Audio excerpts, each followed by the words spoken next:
Hi friends, welcome to my channel A25 पे स्वागत हो।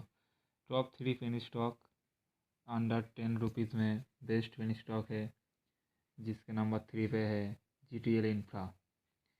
इसका करंट प्राइस है 1.25 रुपीज़, जिसके वॉल्यूम पे पर्सपेक्टिवली बहुत ही अच्छी स्टॉक है।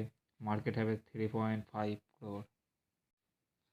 दूसरी जो नंबर पे है पेनी स्टॉक वो है सजरन एनर्जी, जिसके करंट प्राइस है 8.25 एंड जिसकी मार्केट कैप है 12 करोड़। सजरन energy limited in India leading renewable energy solution provider, जो इंडिया पे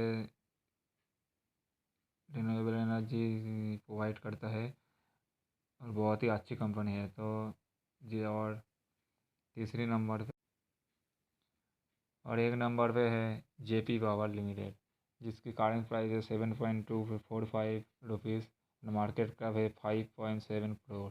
जयप्रकाश पावर वेंचर इस इंडियन पावर कंपनी, बहुत ही अच्छी कंपनी है। तो ये 3 शेयर आप स्टॉक आप किन सकते हो। और धन्यवाद फॉर मेरे वीडियो।